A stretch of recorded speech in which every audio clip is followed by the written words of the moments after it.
Good evening, everyone.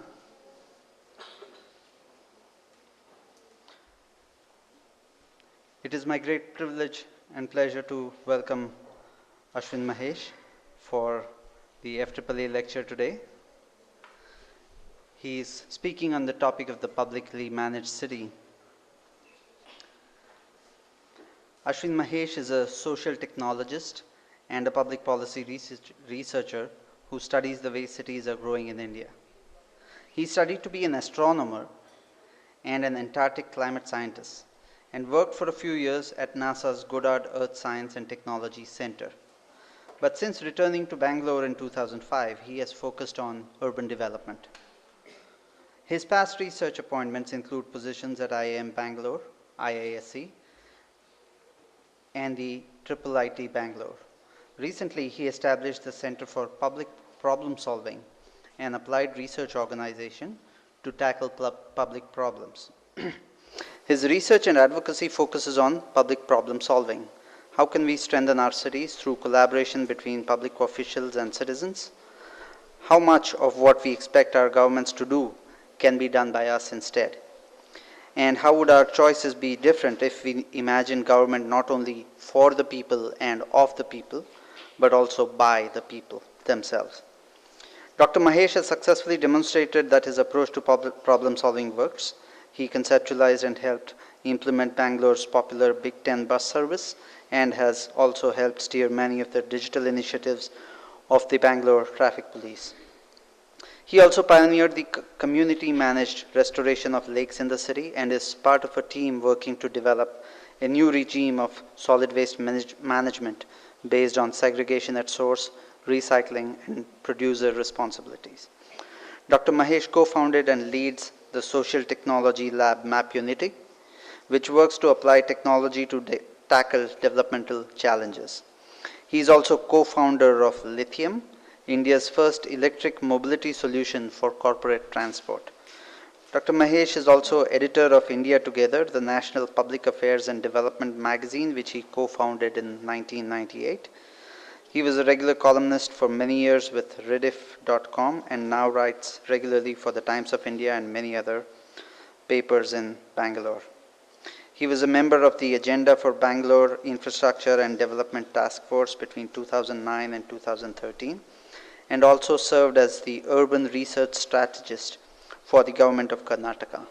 In these capacities, he co-authored the urban development policy of the state and also Plan Bengaluru 2020, a vision document for the capital region.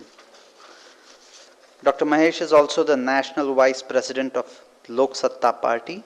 He played an important role in India Against Corruption from the very first campaign in late 2010 to its eventual transition into a political movement. Dr. Mahesh is an Ashoka Fellow for Social Entrepreneurship. He also won the Mafwai Award for Journalism and the Volvo Award for Sustainable Mobility. In 2012, Wired magazine listed him amongst the 50 people whose ideas will change the world. With that, and before I welcome him, I would request everybody to please switch off their cell phones. And Ashwin Mahesh, thank you.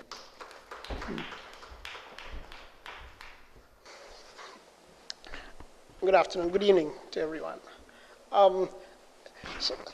So the main thing to remember from what Chirayu said is that by training, I'm an astronomer and a climate scientist, which makes me perfectly unqualified to talk about urban development, cities, and a lot of things that I will talk about. And I say this for a reason. I think it is possible for a lot more people to be engaged with the city in ways that they haven't really imagined. And while in a number of places I talk about this in a way as to enthuse people to become part of public problem solving, partly my goal in speaking here is a little different. This is an institution that studies urbanization. And therefore, the objective is not to convince any of you that urbanization is important or that you have a role to play in shaping it in the country. Instead, what I would like to do is put forward an idea and see what you think about it. And really the idea is that ordinary people can increasingly be more and more co-managers of the city.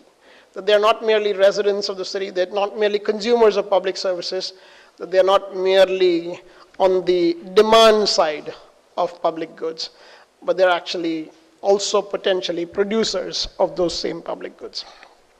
And that's what I'll talk about. And that's what I'd like to see what you think about. I live in Bangalore. It's a sort of insanely growing place. We get 850 people a day. And this is not the kind of change that any city in India has had to cope with over a significant stretch of time. And this has been going on for the last 15, 18 years. And the general expectation is that it will continue to go on for the next 15 to 20 years at least. It's a very large number of people that move into the area. Like everywhere else in the country, we have to deal with the plethora of government interventions in the city. We have a central government, which has very many departments that impact life in the city. There's an urban development department for policy. There's a housing focus. They control a lot of the foreign investment that comes into the city. They have an environment department, which generally I don't think understands that 20,000 square feet doesn't come under the purview of the Ministry of Forests. All kinds of things that impact the city, sitting very far away. For most ordinary people, they know that sort of New Delhi exists, but they can't tell you what it actually does. And then you have a state government. If you happen to live in a state capital, you will sort of be a little bit closer to this. But a lot of people don't live in state capitals. And for them, the state government is actually as distant as the national government. This one has a few more departments than the national government that impact the city. They have a planning authority. They run some utilities. They run public transport. Sometimes they run metros. Traffic police typically are part of the state government. And here too, a large number of people don't really know what these guys do. What they do know is this one. They know this municipality, it's down the street from where they are, or down 2 streets from where they are. They do know what this level of government does, but they wish they didn't do it. They're sort of thinking, well, this is not really what we think local government should do. They ought to be able to do more than road contracting and drain contracting. And even that they don't seem to be particularly good at. And most people's disgust for things in government actually come from this. They see this everyday practice of maladministration, misgovernance, badly done works, loss of public money, all sorts of things that happen, and the intervention of politics in ordinary everyday problems in their own neighborhoods.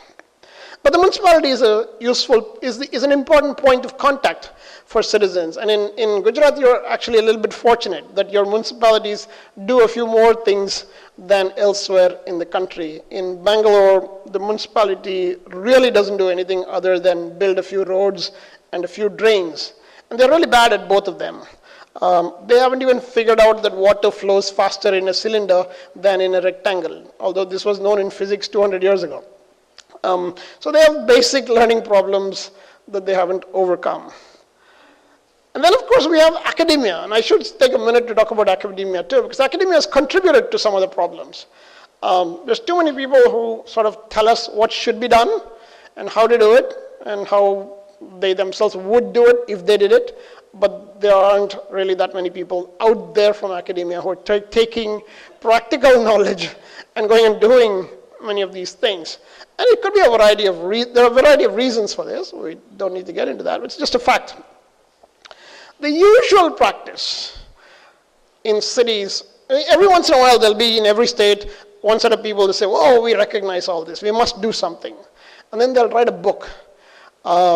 It'll talk about all the things that are taught in your classrooms and sort of at least the students imbibe them without really being able to see how this is all true in the cities that they actually live in. But these talk about a regional focus, identifying people, making them accountable, having statutory interventions rather than just arbitrary ones, measurable progress, value, things like that. And invariably, books like this get put on a shelf. They'll even have lots of chapters. They will say, well, one of the things we need in urban development is integrated planning, and they will say this is one of the big gaps in public administration, that we don't have integrated planning, and they will give you a big plan for each of these topics, and in spite of that, these books will sit on a shelf. I know this really well. I wrote this book, and it's sort of sat on a shelf more or less from the time it was written, and there's a reason for that. We'll get to that. But how do we think different? I mean, this is the thing that sort of excites me. How do you get out of this box? Not how do you think out of the box, how do you first get out of the box? And then you sort of can begin to do a few things differently. And this is my first proposition. You have to think like it's 1947. You can't think like it's 2015.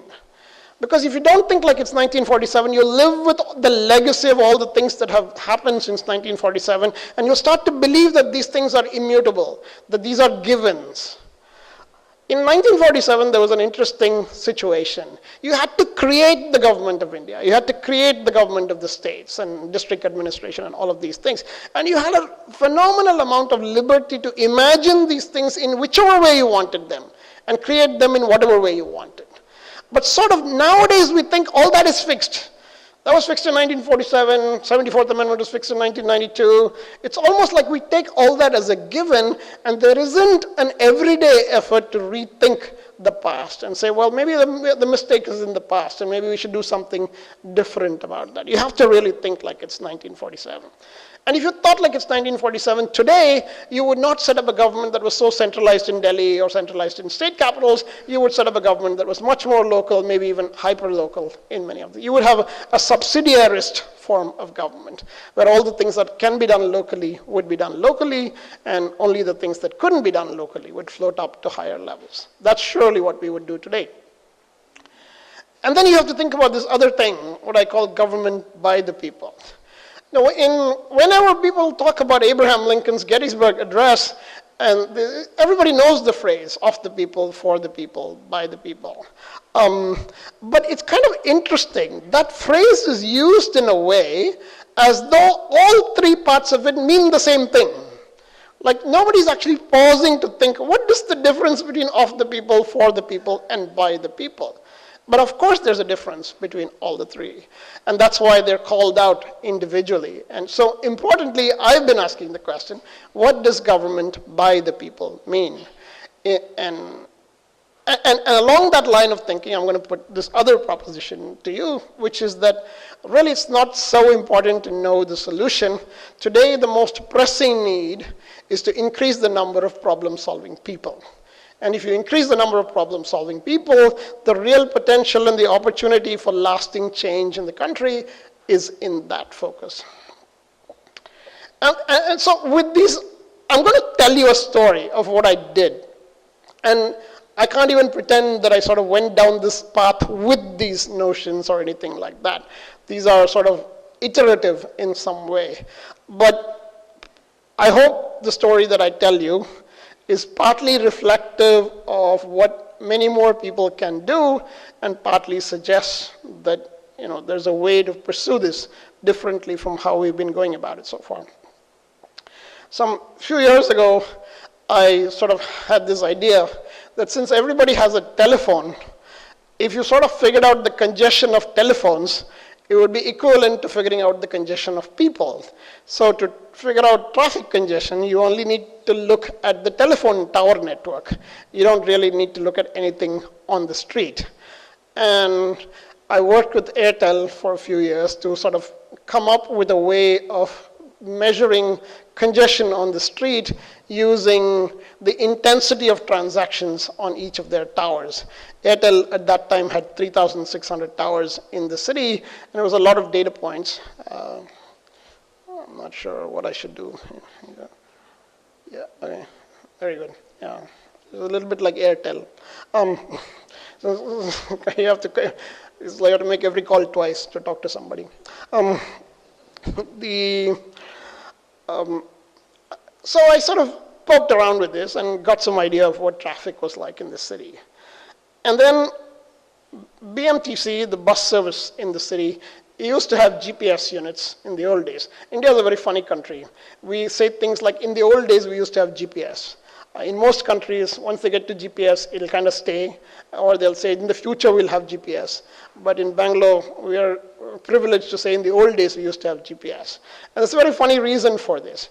These jokers had an idea that rather than buying the GPS and installing it on the bus, they should make the GPS vendor pay for it. And instead of giving him money, they would give him advertising space on the bus.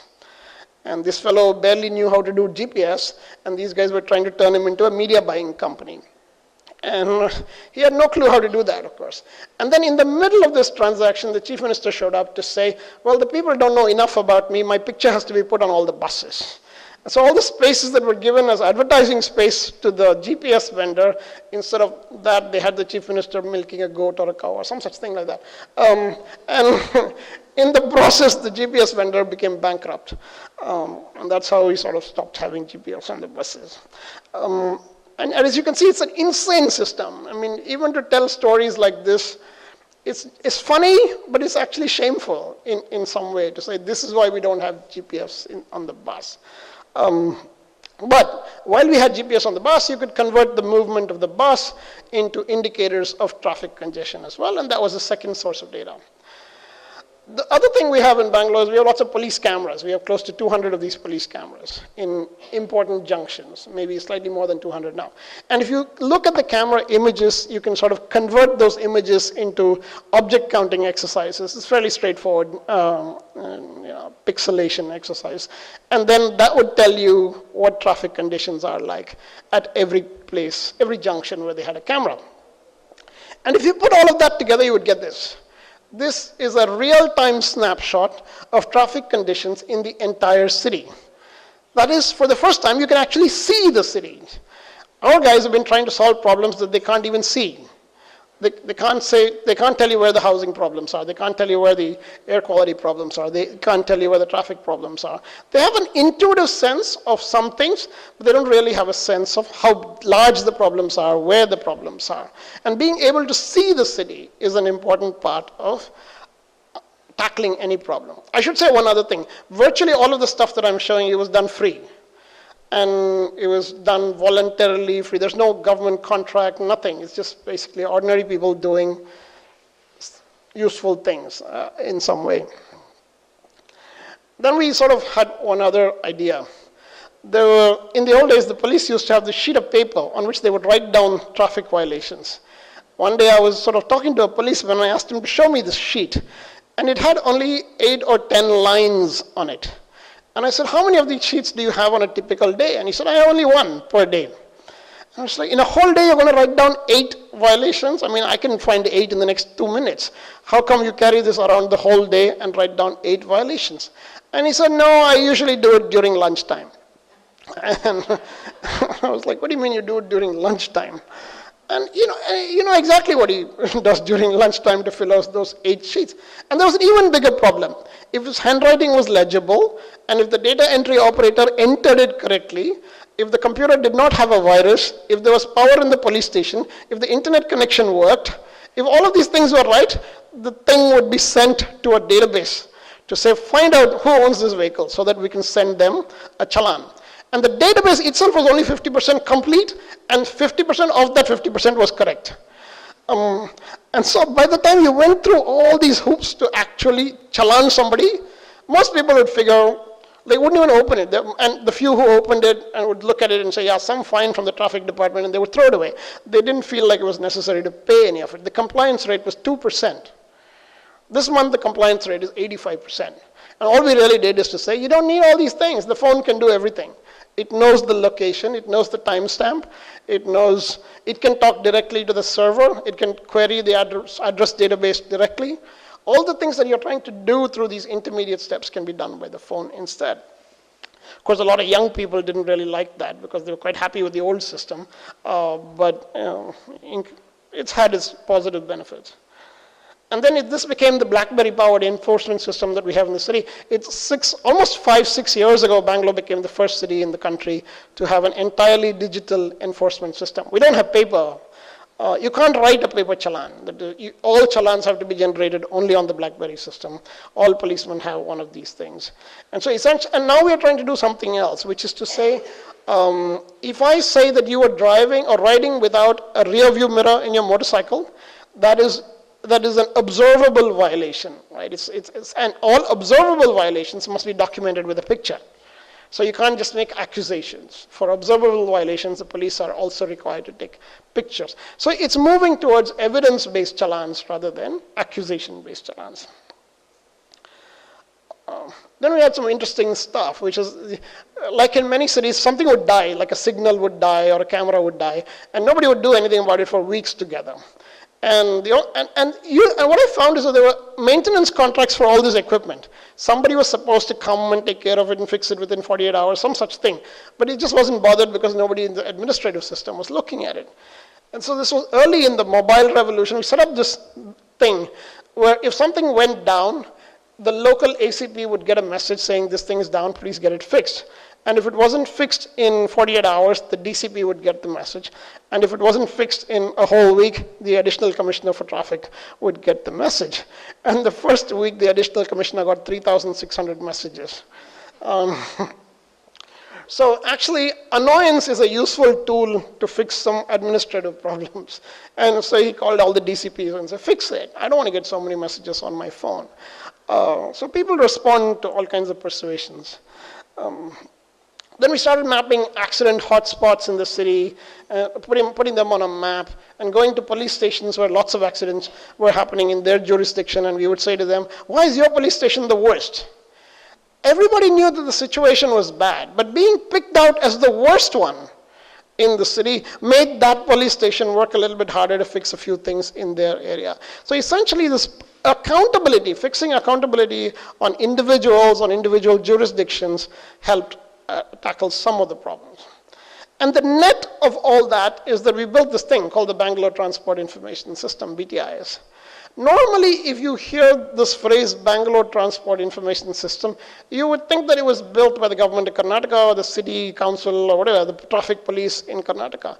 But these were not built by anybody in government. These were built by us, ordinary people, software technologists and designers and engineers outside the system, who basically said, we can pull this together in a way that government actually can't. Government works in silos. The bus is run by somebody, the metro is run by somebody, the police are different, the transport department is actually not run by anybody. So there are all kinds of things that are wrong in government. And there's no department of integration. And no matter how much you wish for things to be integrated, it's never going to happen because there isn't anybody whose job it is to integrate. And that's both the problem and the opportunity. The opportunity for citizens themselves to behave as integrators of things that they would like to see integrated. And then we built this. Actually, this stuff was not as cool as this, because this is an incredible story. This is the first digital traffic management center in Bangalore. And this is a massive video wall, as you can see, in which you can see all the cameras everywhere in the city. You can issue challans by zooming in on vehicles. You can control each of the signals from this control room. You can do all the things that your London Traffic Control Center or Singapore Traffic Control Center can do. But the remarkable thing about this thing is not that we built the center. The remarkable thing is that every single person in this room is a police constable, and every single person that was ever involved in the building of this thing was a policeman. If you said to people in government or people in society that our public officials, our public administration is capable of putting together, conceptualizing, putting together a digital traffic management center that is comparable to the best in the world, without an external outsourcing contract, most people would say, well, you're joking. But in fact, it is possible. This is actually the second generation center. We built one before this and decided that was not good enough and sort of upgraded it to this one.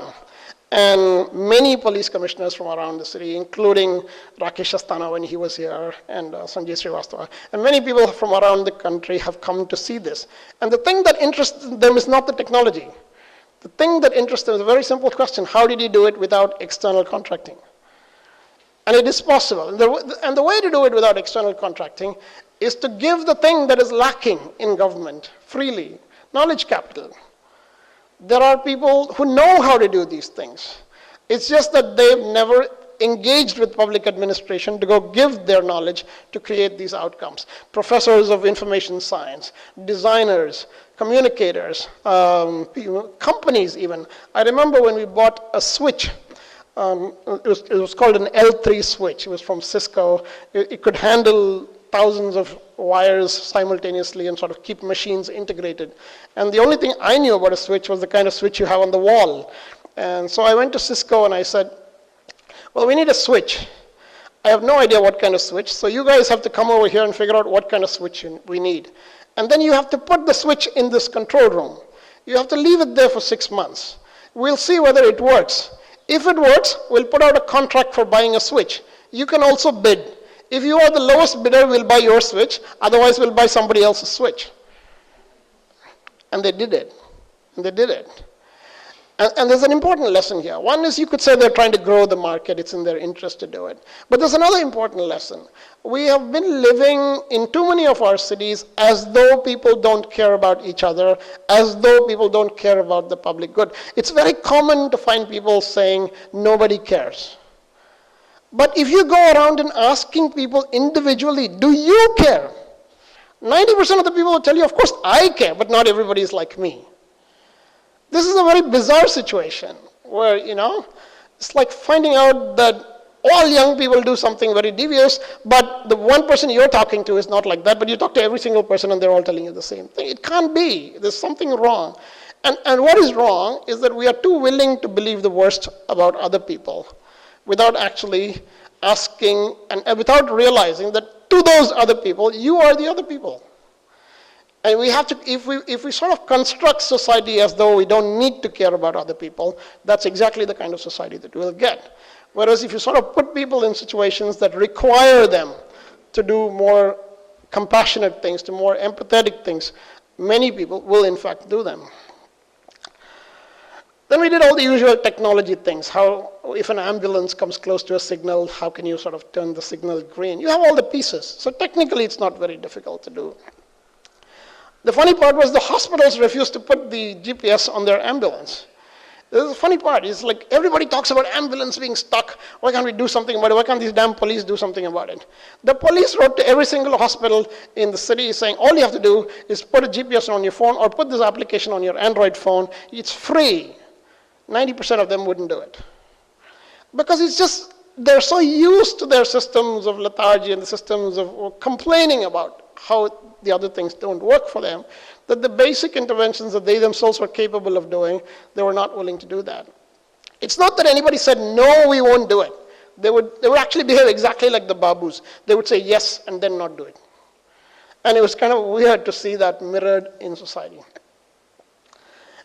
So all of this led to some other stuff, which is one day the managing director of the bus company came to me and he said, well, you are always working only with the traffic police. Why don't you help the bus company instead? We are much better than the traffic police. At least we'll get something done. It's arguable who is better than who. It's sort of like comparing two dysfunctional entities at that time at least. But one good thing is that they were sort of willing to receive some input. And so we did something which fundamentally changed the bus system in the city. We did this thing called the Big Ten bus. And if you've ever been in Bangalore, you would have seen this bus. It's a direction-oriented bus. It's sort of on all the radial roads that come in and out of the city. There are 10 of those roads. There are radial roads coming in and out of the city. We decided to run high-frequency bus services. On some roads, the bus will come every 45 seconds. Right? Essentially, we were saying that these are the major corridors. If you occupy and flood these corridors, more people will take the bus. If you eliminate waiting time, if you make this shortest path, the straight line distance, heavily flooded, people will take the bus. Even if they have to change routes, they will take this bus because there's no waiting time. And around the world, direction-oriented bus systems have taken on quite in a big way. Even your BRTs are essentially direction-oriented bus systems. And in India, one of the challenges has been outside of Ahmedabad, any city that called its bus service a BRT seemed to fail. And we said one of the things we're never going to do is call this a BRT. We're going to build a BRT from the ground up, and only when it's finished we'll call it a BRT. And we did one other thing. I'm not sure how many of you are from the South, but this is a fully designed bus, as you can see. It's not your usual bus. You can spot this bus a very long way off. It looks different from every other kind of bus. It's branded on all sides. It says Big Ten in very large letters. And if you know to read either Kannada or Telugu, you'll realize that it says big in both English and in Kannada. So it actually is sort of, from a communication point of view too, it was an extraordinary thing. And this was done by a local design studio in the city. We sort of one day I went to them and said, hey, you guys would like to design a bus? And they were like, yeah, right. We're going to design a bus. I mean, so the next day I took a bus over to their studio and parked it in front of their studio and said, this is the bus, do something. And they were just totally flabbergasted. First, they didn't believe that anybody would actually ask them to design the bus. And second, they didn't think the bus would actually come to their office and say, well, do something now. So we actually played around with it, figured out how to do the cladding and the designs and all of that. And then the first time I actually learned something. When you paint the bus in a certain color, now it seems obvious, but at that time I didn't remember or realize that if you paint it in a certain color, when it dries, it's a different color, slightly different color. So there's actually one bus that for a couple of years used to be slightly different color because I sort of painted it myself and got the colors wrong in the process. And then there was a guy who showed up with a book saying, if you paint it in this color, it'll turn out in this color. So right, this is the book I need now, come on.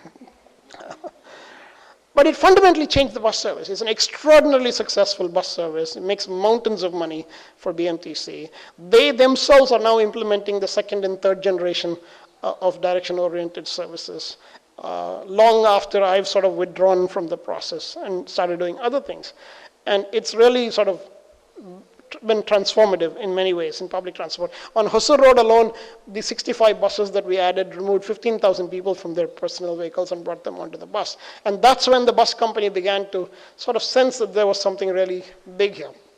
They would, in the beginning, they would say, and we had to contend with all kinds of jokers.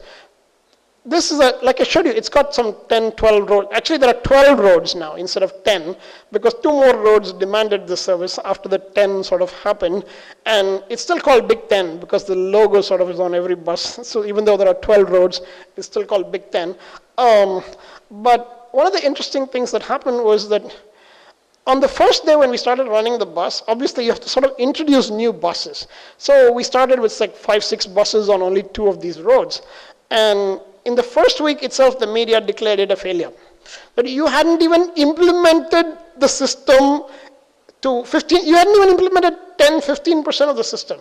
And they were like, there was a big headline in Deccan Chronicle that I sort of cut and kept, which says Big Ten is a big flop.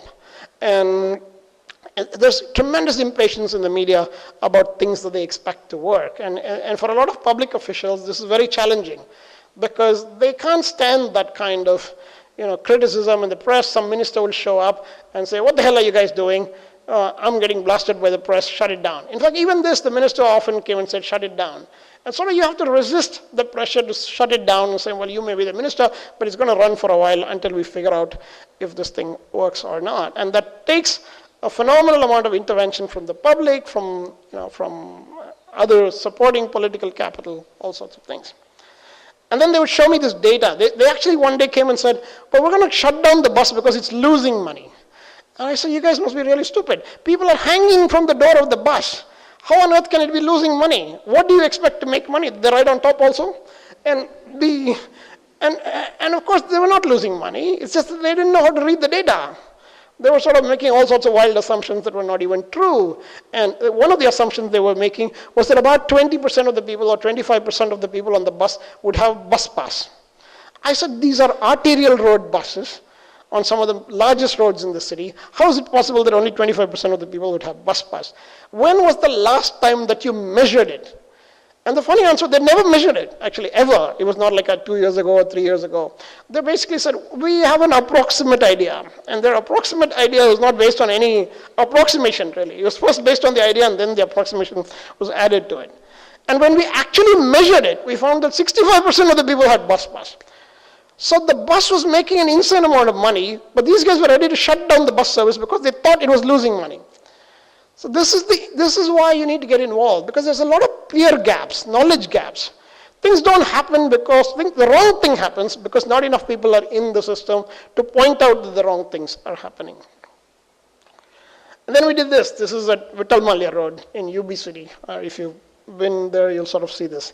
This is the first time we built a road with private money. And it was very interesting because this is the first time in Bangalore they built a road like a road. Generally they were doing these materials contracts. They would pour some cement, add some whatever, water, mix whatever, all kinds of nonsense. And by and large, the thing that they built couldn't even be called a road. It would last about 6 weeks if you were lucky. And they would build it in the middle of the monsoon. Sometimes it wouldn't even last 6 days. There were all kinds of problems. And then the footpath, footpath was very interesting. You would build level for some distance, and then you'd sort of have to climb up a half a hill to continue, and then climb down another half hill to continue. There was no grade level continuity with the properties. So we did all those things, got all the properties to grade at the same level, built a continuous footpath, ducted all the utilities on the side, buried all the cable and all of that stuff. And this road was built by private people. It was not built by the government. It was built by private people. And the government's primary objection was that it was our road, how can other people spend money on it? And so it took 2 years to convince the government it's okay if other people spend money on the road. You should be happy if other people spend money on the road. But once this road was built, we had this example of how to build a road. And it cost an insane amount of money. That's why you couldn't build it in government, because it cost like 3 times as much to build this road as the BBMP's way of building the road. But the wonderful thing about this road is it's never needed to be built in the last 6 years. This is exactly how it looked 6 years ago. It's still the same way. I suspect it'll be this way for another 15, 20 years at least. In the meantime, all the parallel streets have been built 3 times, 4 times, 5 times, and BBMP kept telling us those are cheaper. And after a while, they started looking foolish, saying that those things are cheaper, because this thing is built only once, and those things are built many times. One day I asked the commissioner for a road history file. So what is the history of this road? What are all the projects you've done on it? And he explained very carefully, we don't keep such records. It's very damaging to us if we keep such records. And there are all kinds of fictitious records that go on in the municipality. You should actually go and count the number of works that are going on in your municipality. When I counted the ones that were going on by BBMP, I found 33,000 projects. I don't even think, there's need for 33,000 projects in the history of the institution. But somehow they created 33,000 projects that were going on. You can actually, in many cities, build a house with the government's money. It's quite easy, actually. All you have to do is create a fictitious bill, which gets paid in the municipality. And if you pay off the accounts officer, he'll pay the bill. So it's basically, you can sort of rig the system to use public money to build whatever it is that you want to. And stuff like that was happening all the time. In any event, we built this road. And then the BBMP sort of started to feel a little bit ashamed about it. And they said, we'll build a good footpath. So it's all right, we'll help you build a good footpath.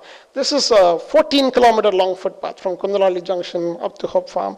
The areas don't really matter, but it's 14 kilometers of footpath like this. Minimum 2.5 meters wide, at grade with all of the properties. Very minor deviations here and there, continuously walkable, uniform road width, all the things that you sort of read about in transportation engineering kind of thing, which BBMP theoretically understands but doesn't actually execute. We built this footpath. And the wonderful thing about this footpath is this one was built with BBMP money, with BBMP contractors using BBMP procedures. And so they sort of began to believe that this was not beyond them. In the same way that the police built this, right? You would not think the police can build this. The police can build this. If you looked at our municipality, you would not think they can build this. They can, in fact, build this. In fact, they built better than this. They have now built better than this. Right? They've built better than this. What we have, this project going on in the city is called Tender Show. It's a for the first, so I should tell you one other interesting thing before that. The council, if you've never been to a municipal council meeting, I strongly encourage it. If nothing else, it's free entertainment. You should go there. And these guys are they are basically incredibly chaotic. If you tried to muck up things, you could not be more chaotic. It's that bad. But even an institution like that can rally itself to do a few things here and there. And they created sort of history in India. They created a dedicated footpath for budgets. And this is important because usually they'll build a road, and whenever there's a cost overrun, they leave out the footpath. So I said, I don't want this stupid budget of yours. I want a separate budget for footpaths, so that even if there's a cost overrun, it just means fewer footpaths, but at least you're building footpaths.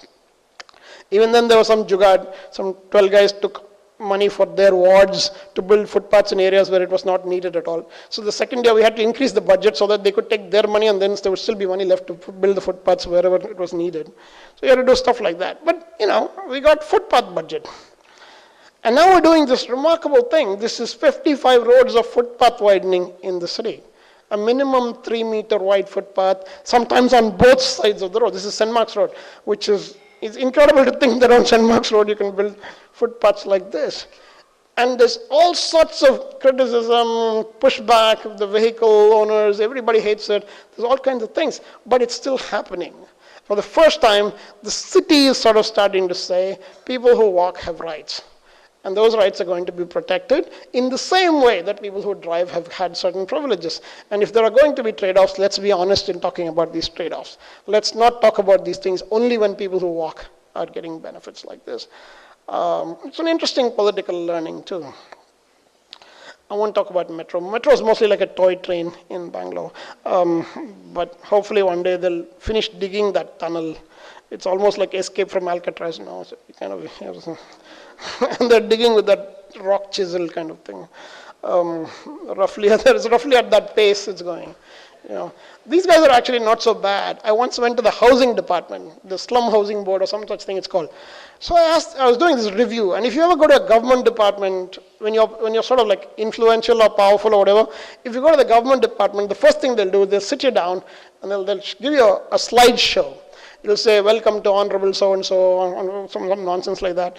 And then they'll give you a list of all the inputs over the years that they have sort of done. We give this much money for this, that much money for this much money for this. And they won't show you any of the outputs or outcomes. So there's a reason for this. At the time of independence, Nehru had all these grand ideas. He would promise outcomes. He would say, India will become great, India will become this, India will become that. Then after about 15, 20 years, the guys sort of figured, this is not going to happen. Let's not point to outcomes. We'll just talk about outputs. So many buildings, so many benches, all those kinds of things. And then they said, well, this outputs thing is getting very hard. Let's just stick to inputs. So much money for this, so much money for that, kind of thing. Now they've sort of, most state governments have gravitated to the last level. They stick to announcements now. They don't even go with like outputs. So it's kind of interesting, but this is what you have to work with. Then we did this thing, it's called Number Cycle. It's a cycle sharing program inside IISc campus. It sort of struggled, I'll be the first one to admit it, but a lot of good things happened. I went to a cycle company and said, well, you guys make cycles, right? I need about 200 of these cycles to try something. And they actually gave 200 cycles free to try it out. And this again goes back to this idea that if you appeal to people's best instincts, they will do lots of things that are good for the city, that they will actually say. And also it helps if you're doing some good things yourself. Because a lot of people will do good things if you're doing good things for the city. They will say, well, okay, banda kuch to kar raha hai, let me also help him a little bit kind of thing. So we ran this cycle sharing program. It was kind of interesting. It wasn't a great success, but we kept it going, and now it's expanding outside the campus into some of the city neighborhoods as well. And then we have this thing called Cycle Day, which is now growing all over the country. The weekend closure of streets for cycling pedestrians. There are about 6 to 8 neighborhoods per month, but increasingly at a higher and higher frequency. Our goal is to eventually do it in 20 neighborhoods every weekend. And I think that's achievable. And then I did this interesting thing with BMTC. I went to these large companies and said, if you give me the addresses, I don't need the names and all that. If you give me the addresses of where your employees live, we can plot those on a map and compare that to the BMTC bus service and figure out how the bus service should be changed to serve large campuses. We have lots of large campuses where literally tens of thousands of people, in some places hundreds of thousands of people work. So doing this kind of exercise is very useful to the bus system.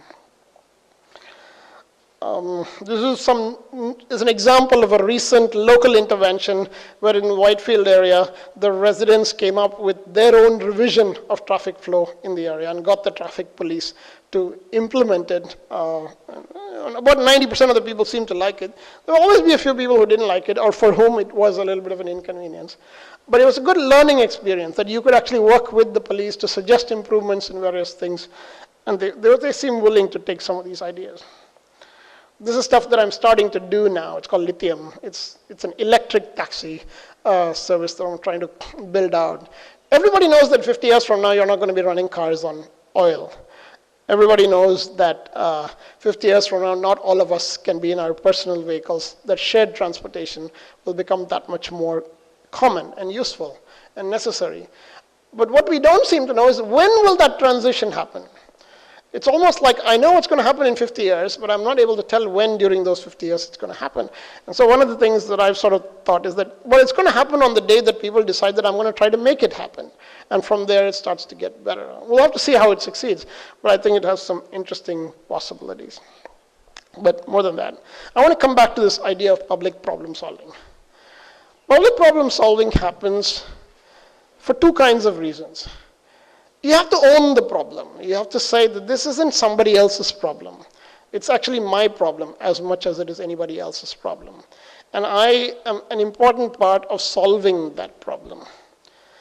But it also happens much better when you say that one of the solutions to the problem is to get more people to work on the problem. It's not the solution. It's not a technical thing. It's not a managerial thing. Our problems are not technical or managerial. Our problems are social, our problems are political. If the problems are political and social, the answers cannot be technical and managerial.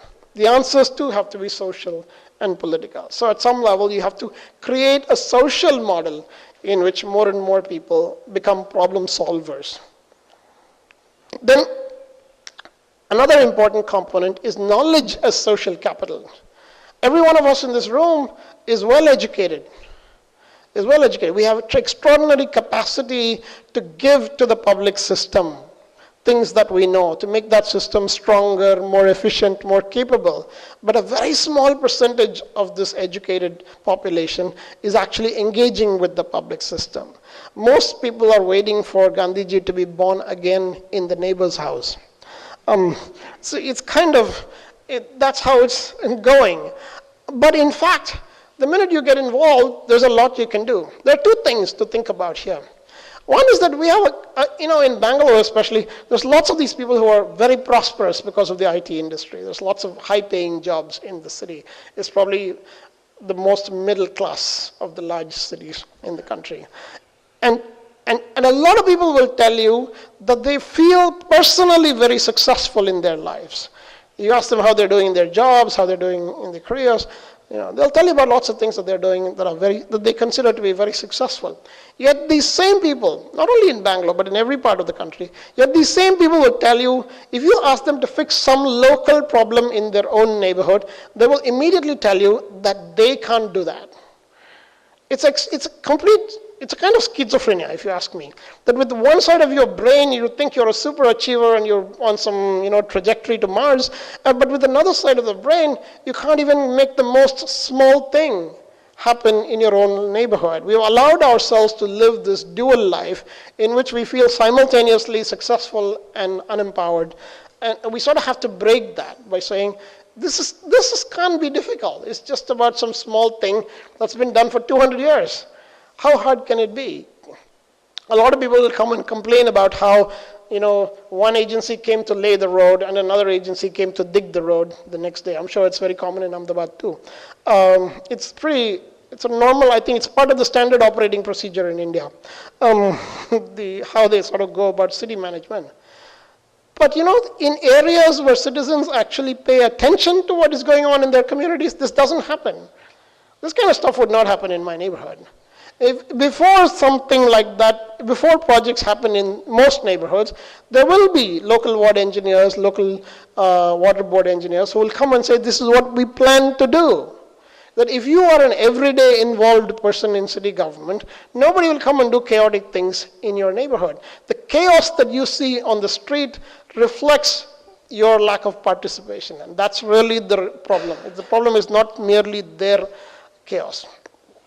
So all of this together, sort of in my mind, produces part of the answer to the question of what can ordinary people do. I think ordinary people can do extraordinary things daily and in many ways that we don't even imagine. I used to study Antarctic clouds, and before that I used to study stars. I don't know a damn thing about urban development except stuff that I've sort of learned by doing all these jugaad things on the ground.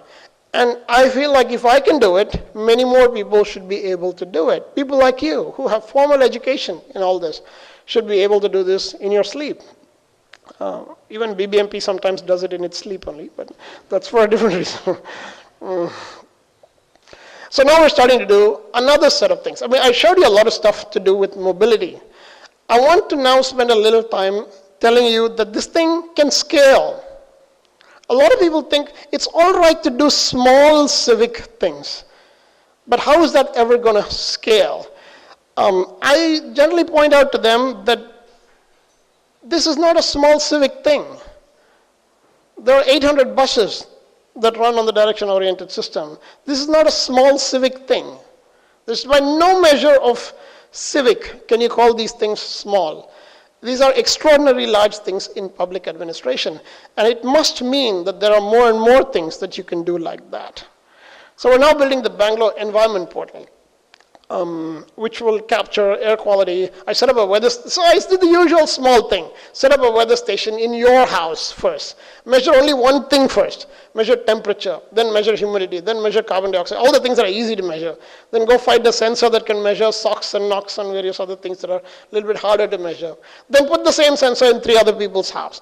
Then put it out and say this is the pollution level. Then start talking about how this pollution level is very contrary to what the State Pollution Control Board seems to be finding or not finding. You sort of begin to open up the system to participation by more and more people, and that's really what begins to address the problem. They can't look away from the fact, if you build an Ahmedabad transport information system, the Ahmedabad police can't really ignore that. Because it's going to come in the Times of India or whatever, Hindustan Times and whatever other paper you have over here.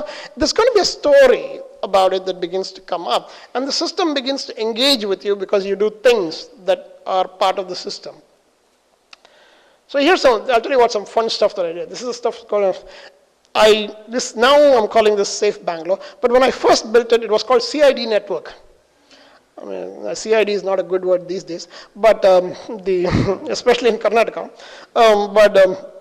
When it was kind of interesting. One day I went to, I used to be an urban advisor to the government for a few years. One day I went to Shimoga, or one of the districts in the state, and the superintendent over there, he showed me the list of all the people that he was trying to catch. And I noticed that one of them was in Warangal, which is in Andhra Pradesh. And I said, how are you going to catch this guy? He's not even in Karnataka. He said, well, this is how it works. I will write a letter to the headquarters in Bangalore saying this guy is in Warangal, we need to catch him, please do something. They will write a letter to headquarters in Hyderabad saying there's a guy we need in Shimoga, he's in Warangal, please catch him. And from Hyderabad, they will write a letter to the superintendent in Warangal to say, well, we've got to catch this guy, please catch him. And I said, in that time, the guy will move from Warangal to Shimoga. And how are you ever going to catch him?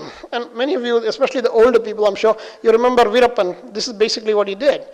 Tamil Nadu police will come, he'll go to Karnataka. Karnataka police will come, he'll come back to Tamil Nadu. So basically, if you move jurisdiction, they can't catch you at all. And so I wrote a little script. Because it's very easy to figure out where Warangal is. I mean, all the 660 districts, where they are is very well known to everybody. And at least which state they are in is very easy to discover.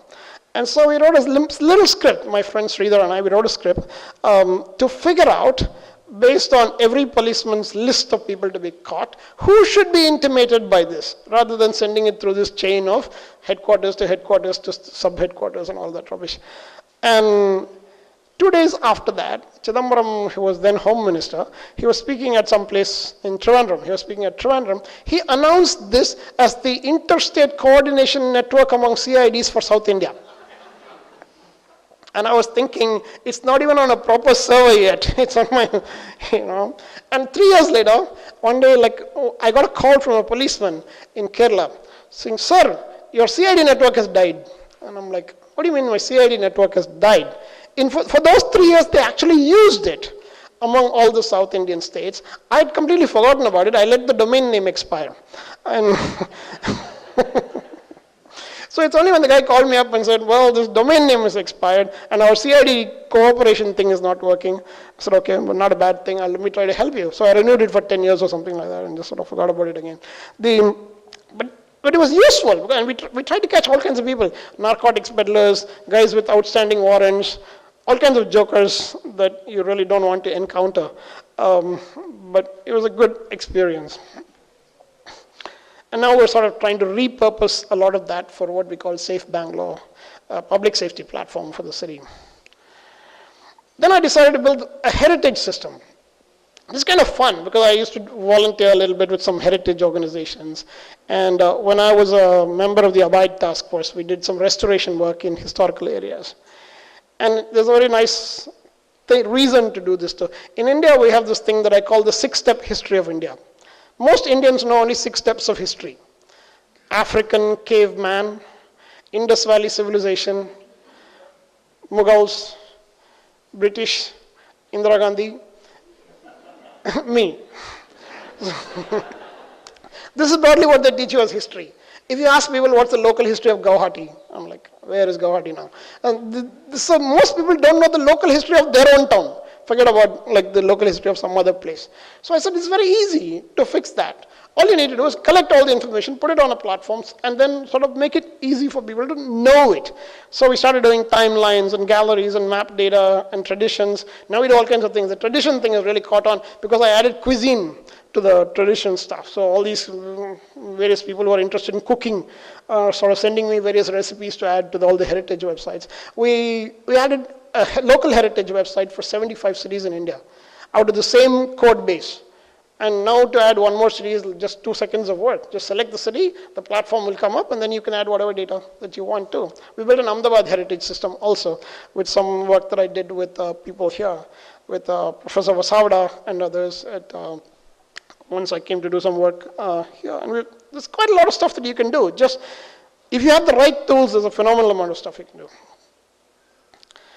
And then there's something else which is useful for the country, which is like most chief ministers, if you see, they'll go around the country saying, we need to invest in every part of our state. We need, like in Karnataka, they will say we need to get investment into Shimoga, investment into Davangere, investment into Gadag, and various places. And most of these places, if you go there, you'll realize nobody's going to invest in these places.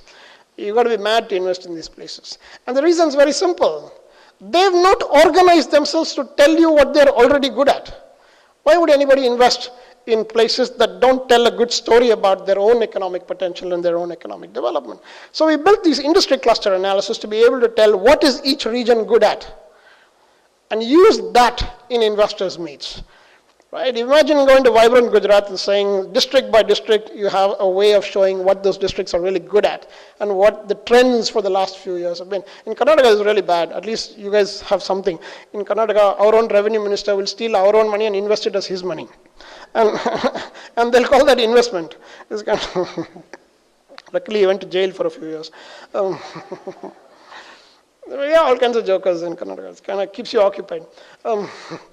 There was one guy, one day I went and told him about decentralization. He is a serious criminal. He allotted 300 acres of land to a company that didn't exist. So you can sort of imagine where his starting points are. And a few months later, he was arrested and suddenly developed some medical condition as usual. But this joker, when I went and talked to him about decentralization and citizens' participation and all, he said something which was both funny and sort of profoundly tragic. He said, if you genuinely have decentralization, all kinds of shady people will come into government. At least now I'm there to take care of things. It's kind of funny, especially after he got arrested. When his son got arrested, his son claimed in court that he was not a public servant because municipal corporators are not covered by the CRPC. So he said, I'm not a public servant. Imagine that. an elected representative claim in court that he's not a public servant. But there's a great irony in this. These people use the system to abuse the system.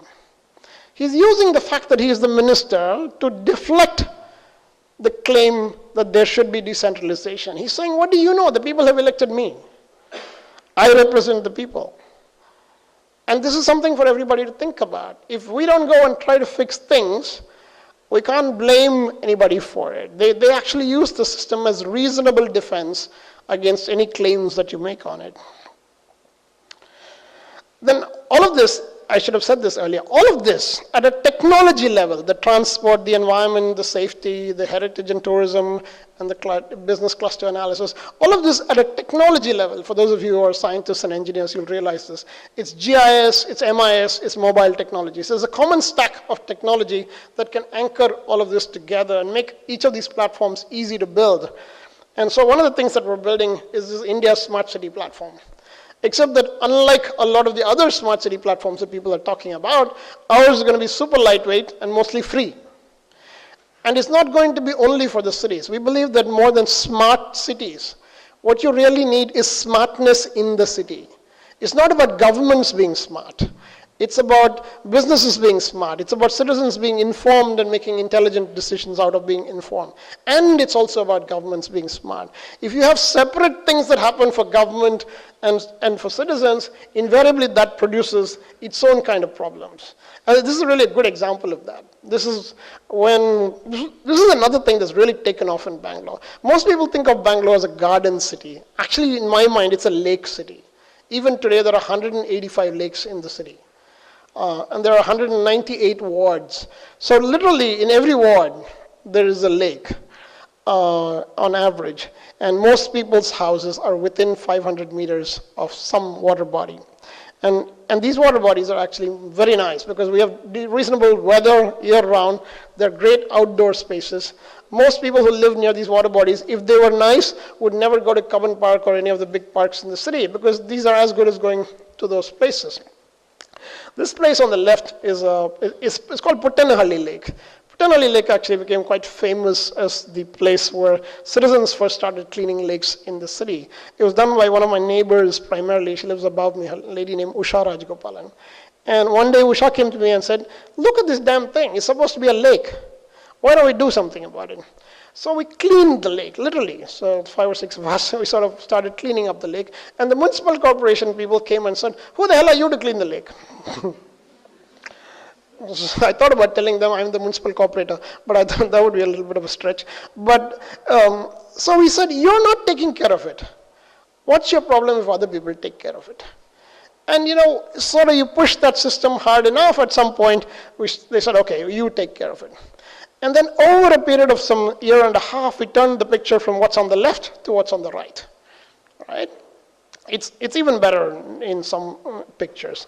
But all it really is, you sort of say the local community will take care of things. And along the way, I did some interesting stuff. There was a lady whose property was on one side of the lake.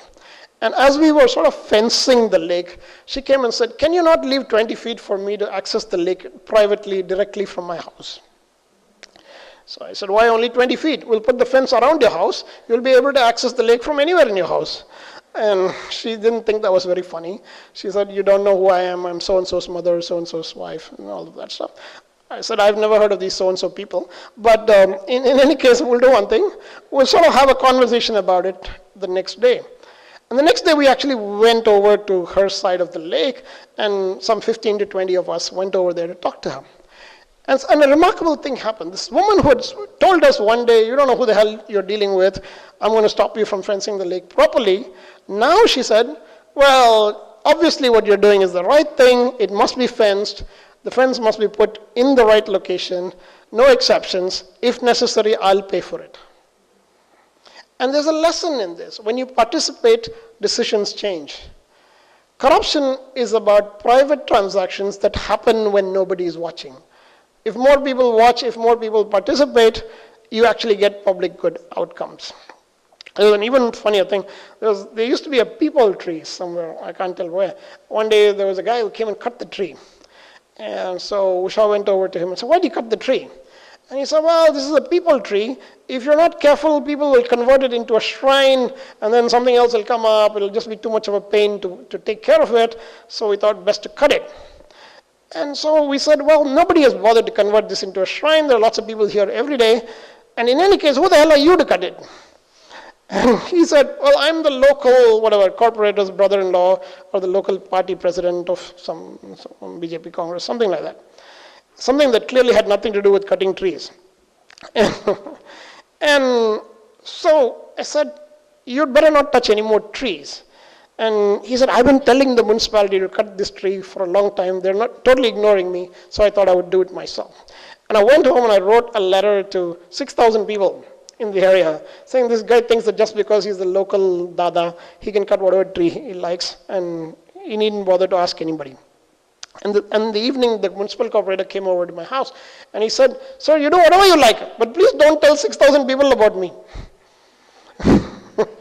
The thing is, there's a lesson in this. Most of us, we never go and tell other people, don't vote for this guy, because he's the problem. The system there's a certain middle class mentality that says, I may think whatever I think, but I'm not going to try to influence another person. It's a really stupid idea. If you want good people to win, and if you do nothing for them to win, how on earth are they supposed to win? Right? You have to get engaged with the system and feel comfortable with the idea that you're going to try to make the people that you want to win elections. There's just no other way.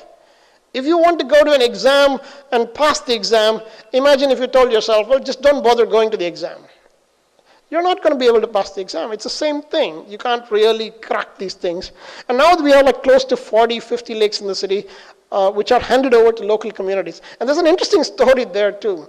What I did after we got the first one cleaned up, we drew up an MOU with the municipality saying that the local community will actually manage the lake. And you know how little kids are? Most of you will have siblings, and if your parent had given you a toffee or a candy bar, you know what the first thing you do is? You go to the other child and say, see what I got, right?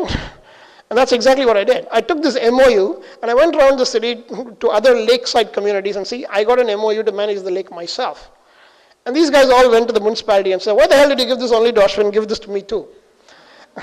And slowly, one by one, some 30, 40 communities now have management rights over local lakes. And it was very funny because the municipal guy in charge of lakes, he said, sir, normally people come to us and say, give me a playground, give me a park. You're the first guy who came and said, give the whole lake to me. But it was an easy decision for them, right? They're not taking care of it. In fact, their budget for maintaining 183 lakes in the city was 5 crores or something like that. So basically, your lake's turn will come once in 35 years. By which time it won't be a lake. In Bangalore, we have some bizarre thing. Some lakes have just been built over by crooks. Some lakes have been built over as part of the solution. We used to have this thing called Sampangi Kere, which in some 30, 40 years ago, the guys decided there are too many mosquitoes in this lake, and we should they built a stadium on top of the lake to kill the mosquito. Kind of big. And now we're doing this thing called Kere Pass. It's an interesting little thing. This is like your passport. It's a logbook. For every lake in the city, it's got a page. And we're telling parents, take your child to all the 180 lakes in the city. Make it a scrapbook in which they take pictures, they get some, whatever, they do whatever. And we'll build an online version as well so you can log this. We're trying to get more and more young people involved in the lake activity. We have this thing called Kere Habba. Kere means lake and Habba is just a festival kind of thing. It goes from lake to lake to lake around the city. And we're trying to do at least 5 every weekend at some point. Some weeks ago, literally months ago now, but maybe 10, 15 weeks ago, I set up the Center for Public Problem Solving. The basic idea is simple. You need institutions that actually try to solve public problems. It's not teach you how to solve problems. There's no theory, and I'm the first one to admit I don't know any of the theory. I'm just going to go try it and see how I can improve what works on the ground. And we're finding that lots and lots of people are applying to the Center for Problem Solving, including from here in CEPT, and saying, well, this is not a bad job for me to try to do after I graduate, to get a couple of years of experience in actual public problem solving. And I want to leave you with a sense that really significant things are possible by ordinary people too. Like I said earlier, it's not only about small civic things. We did this thing called Kasa Mukta, which literally means free of garbage, about 18 to 20 months ago. In Bangalore, there's a major garbage problem. And it's for a reason. We've been dumping garbage outside the city, like everywhere else in the country. City trash is dumped in landfills outside in villages. And the villagers don't like it. We have a stupid system in which if you take trash and dump it in some villager's house, and if he protests, the police will arrest him. This is how it is. You see what happens. Around every city you'll see this. Every once in a while some villagers will protest. The police will arrest them and take them away. This is really stupid. In fact, it's the opposite of what it should be. If you try to throw your trash in your neighbor's house, you really get it. But cities are always doing this all the time to village communities outside the cities. So we sort of said the answer is in actually being more responsible about your trash in the first place. Segregation, reuse, recycling, extended producer responsibility for companies that produce plastic and tin foil and things like that. So all of this is now starting to take hold in Bangalore, not because the state is forcing you to do it, because more and more communities are starting to do this voluntarily.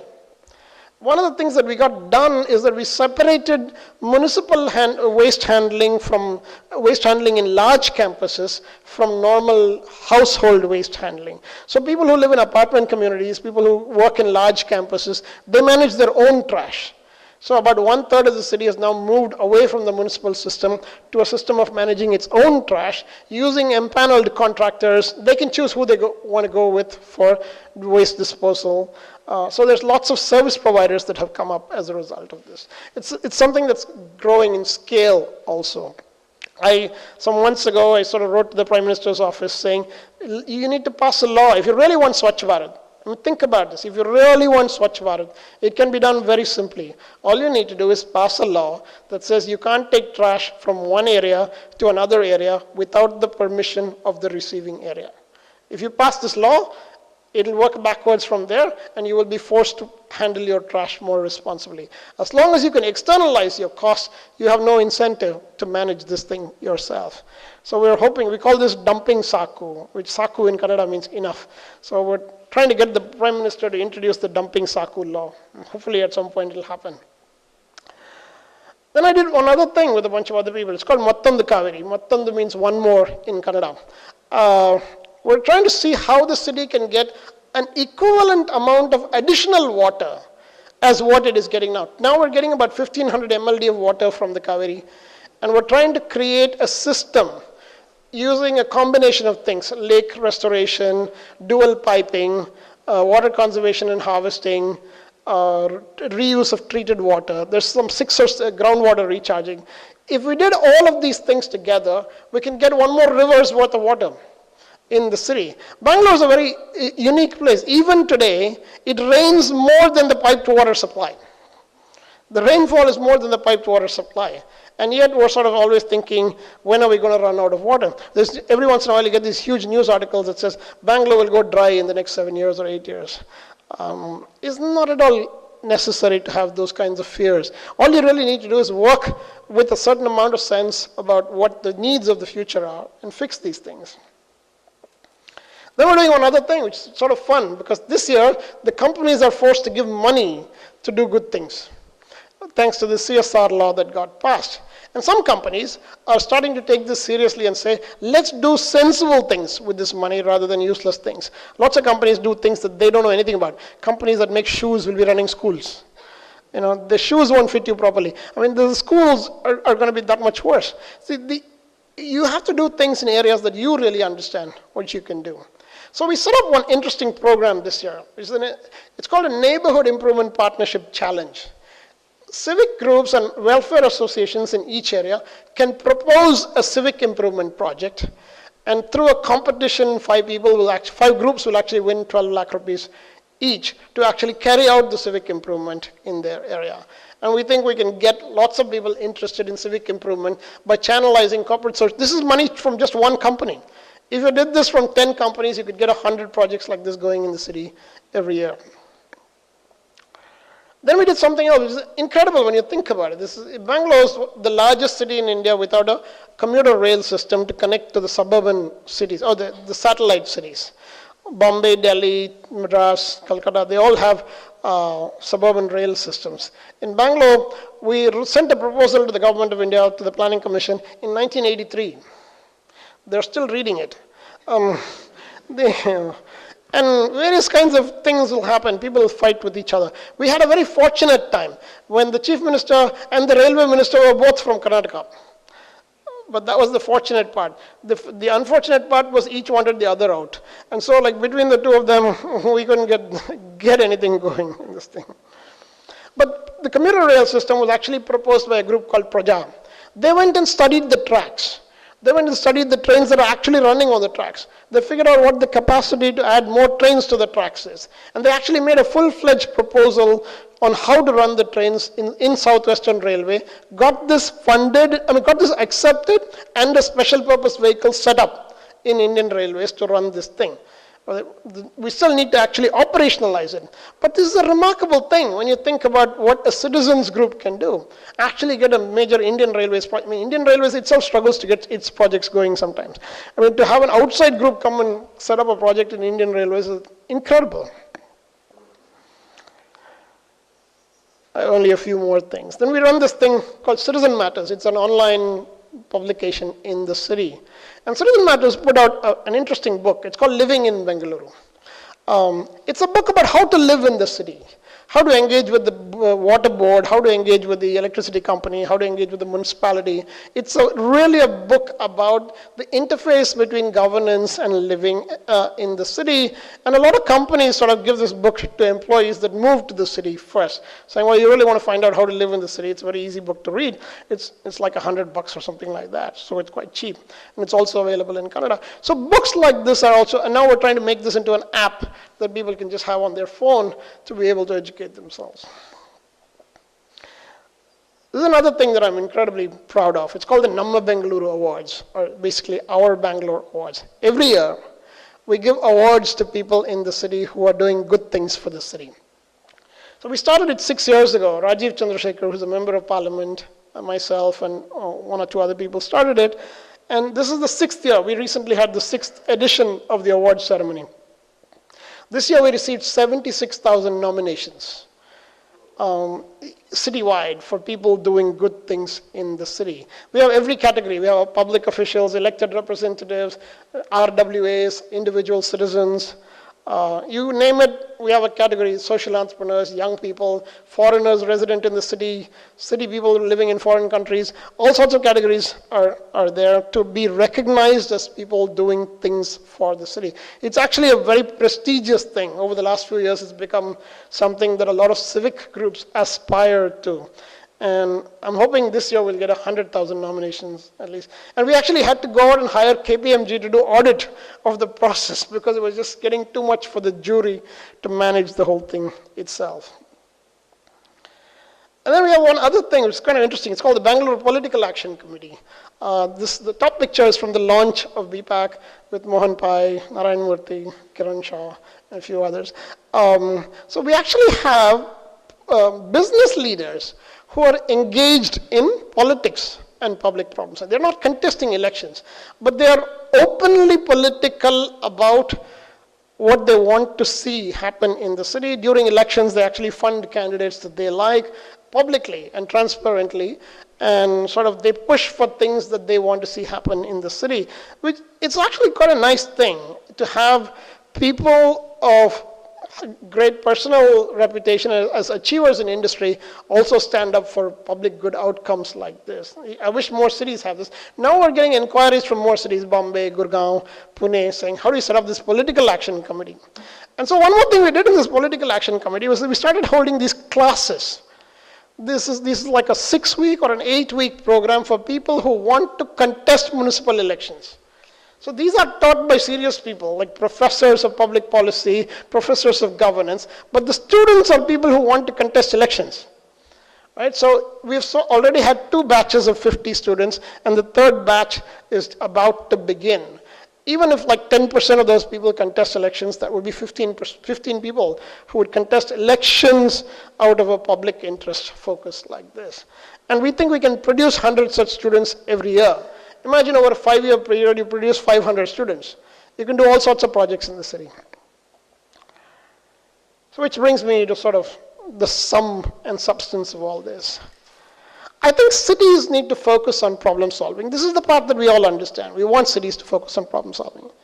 But the more critical thing is that cities need to think of citizens as co-managers of the city, along with officials, not merely as recipients of public services. They need to encourage local solutions and tolerate diversity of choices. It can't be that we want every neighborhood to do the same thing, every city to do the same thing. We have to get comfortable with the idea that different neighborhoods will do different things, that different cities will do different things. We have to foster a sense of place. We are really bad about this, partly because of the stupid post office. 100 kilometers from Ahmedabad, they will still call it Ahmedabad zip pin code. Like it's almost like the local place doesn't exist at all. You can go very far away from big cities and even simple postal addresses don't reflect the local place properly. And we have to bring knowledge capital into the mix. And this is something that professors in academia have a lot to do with. You can't be only advocates and tutors. We have to actually be solution providers and problem solvers. And the most important thing that all of us can do is to dream publicly. Too many of our ideas and our aspirations for the country are personal. We have to learn to dream together. We have to learn to work together for those dreams to come true. And equally, there's a set of things. Cities need to foster all this, but citizens also need to do a bunch of things. We have to stop externalizing the problem. It's not somebody else's problem. It's actually our problem too. It's also a moral problem. One of the things that I talk about is, especially with children, in every city, hoping it'll come back at some point if I keep doing something. It's kind of like Microsoft. In every city, you'll find, if you go to a traffic light, every once in a while you'll find a small child begging. There's no excuse for a child who's begging. It's a moral problem. And it's sort of, at some level, as a society, we've got used to looking away from moral problems. It's a shameful thing, actually, to look away from a moral problem. It's kind of admitting, it's not denying somebody else's humanity. It's denying our own humanity to say that I'm blind to this moral problem. And if you were the parent of this child, you would want to live in a society where other people cared about this child, even if not about you. And I think we have to have that empathy. It says, I say this in a lot of places, live like it matters that you're alive. And a lot of people sort of take that to heart. Most of us are not living like it matters that we're alive. Most of us are living lives that if we were to die in the morning tomorrow, other than a few people, nobody else would care. This is a very tragic thing that we have allowed ourselves to become. You need to create and live lives in which it actually matters that we're alive, because we're trying to do interesting things, important things, empathetic things, things that we can be proud of. We need to connect to the lives of others. And we need to believe that every little bit that we do does help. It's not that everyone can do a lot. It's not that everyone needs to do a lot. But above all, don't do nothing. Because doing nothing is really shameful. Doing nothing is an admission of failure even before we have started. I always tell people, engage with politics too. It's a lot of fun. I was telling Chirai before we started about India against corruption. I mean, there's a whole set of things that I did not tell you about India against corruption and the political evolution of the last 4 or 5 years. It's a whole other story that is in the background of all of this stuff. But the country is really changing, and it's changing in important, profound, and necessary ways. And how fast this transformation happens is really the thing that will decide whether we succeed or not in some of our aspirations coming true. So you need to be part of that process. And you can have fun. I mean, I've had extraordinary amount of fun doing all kinds of things that I was totally unprepared for in life. And it's not difficult, it's not dangerous, it's not beyond what many people can do. So I really encourage all of you, especially young people, to think about how you can become public problem solvers. And the cities are moving in that direction. This is the most recent report from the municipal corporation. This is a report of what is called the restructuring committee for Bangalore. And what they're now advocating is break the city up into smaller cities so that no city is more than 2.5 million people. Have real ward committees with powers and funds at the ward committee level so that people can choose what to do in their neighborhood with money that is made directly available to them, and to have participatory planning at large metropolitan levels in the city. So we're beginning to understand that the urbanization story in India is important, and more governments will be forced to address these things. They can't look away from it. But how fast this happens really depends on how hard we push it. Thank you.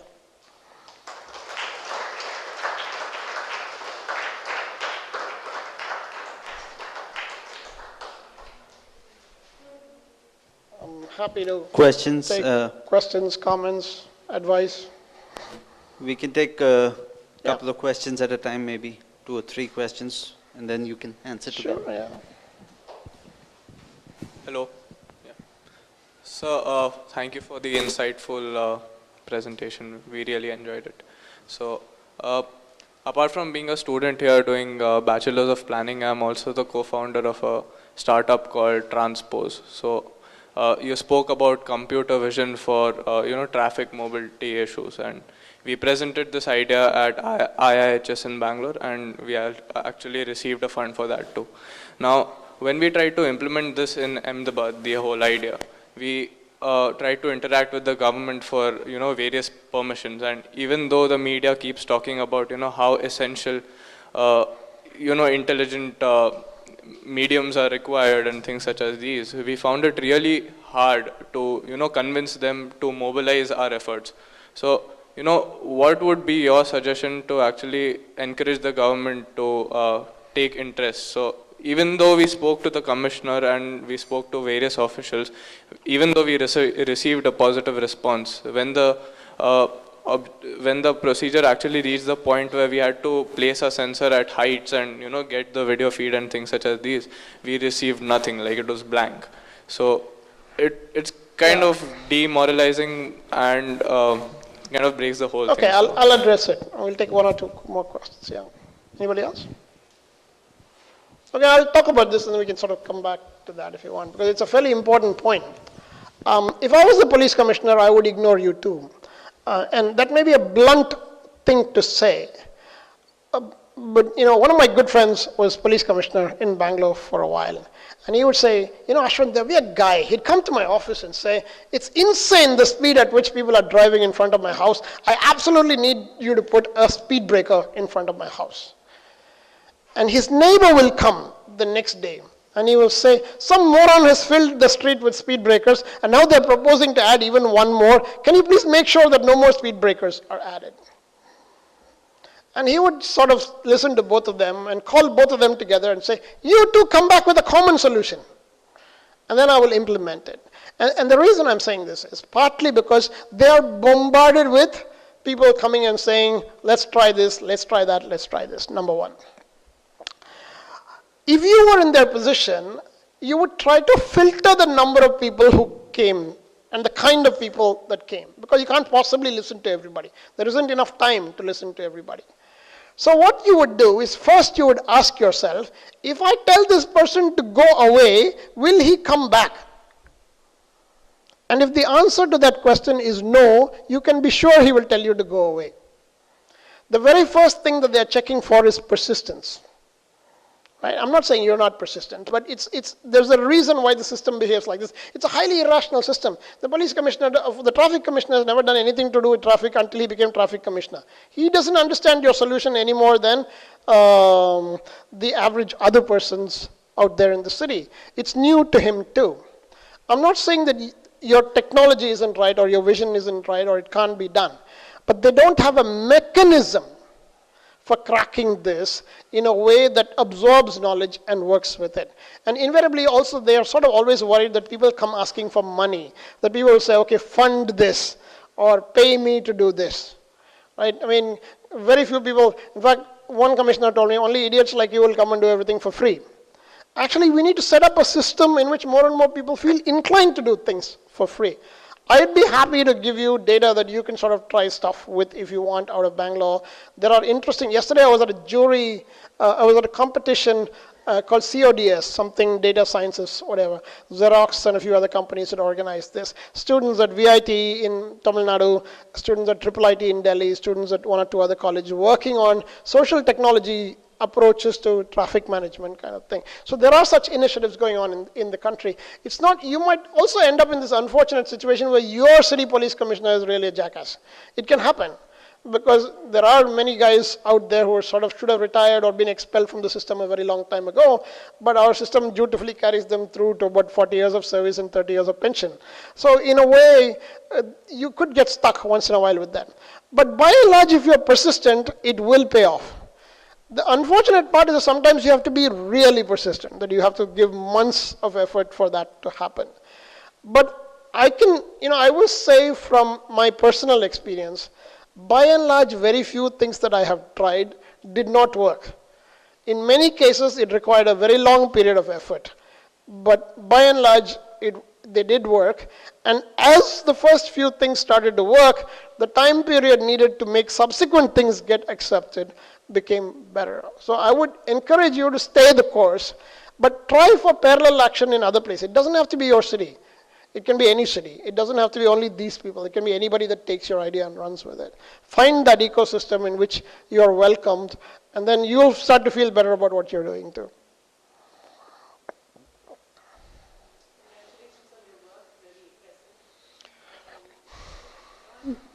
Thing which I feel is the Bangalore is a very unique place, and similarly other cities have their own strengths and weaknesses, Bangalore being, but would you, I mean, my observation and understanding of Bangalore has been that post the IT boom, things are different than pre-boom.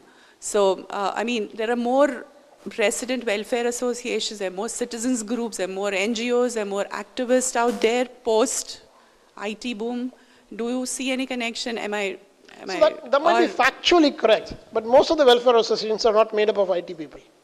No, not IT people, but there are people moving into Bangalore, and it's a new city for them. So it's a city of people who have just moved in, and they need to understand city in a different way compared to a city which has been historically growing at certain pace.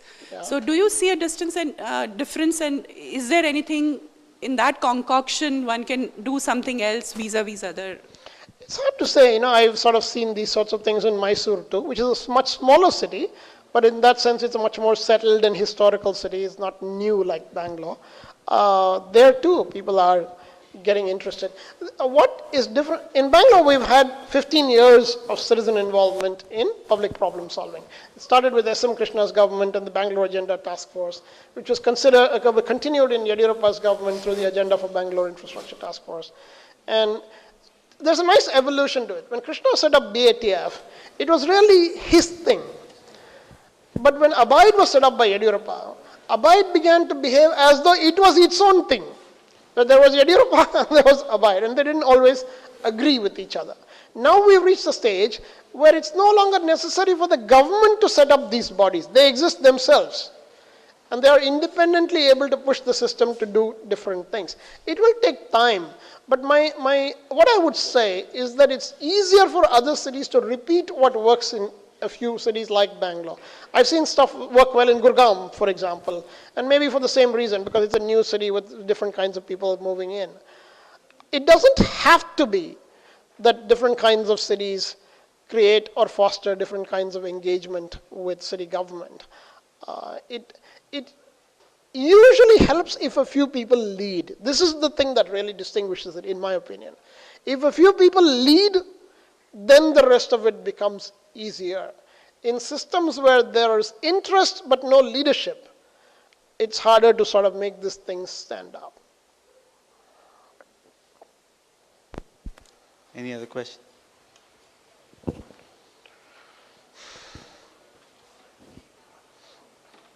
Okay, we can also talk informally. That's okay.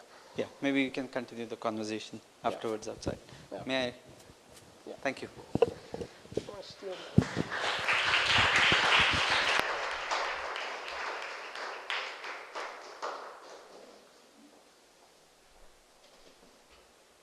May I request Rutul Joshi to give the vote of thanks? Thank you.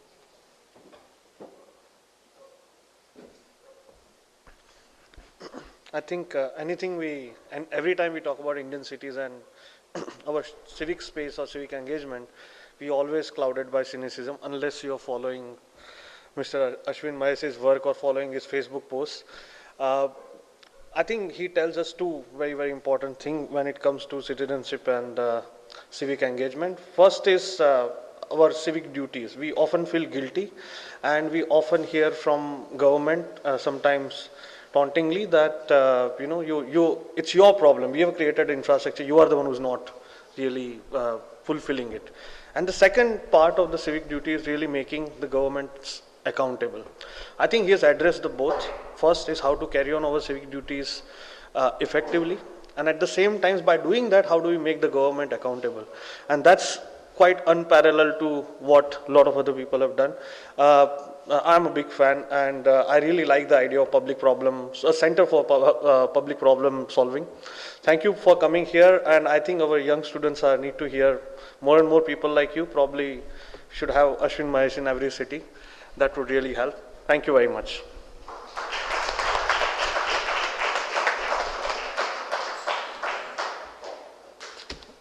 On behalf of FAAA, we would like to give Mr. Ashwin Mahesh a token of thanks.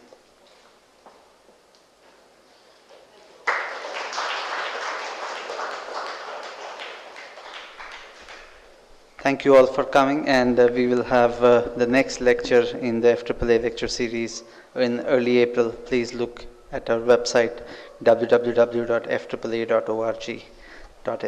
Thank you once again. Good night.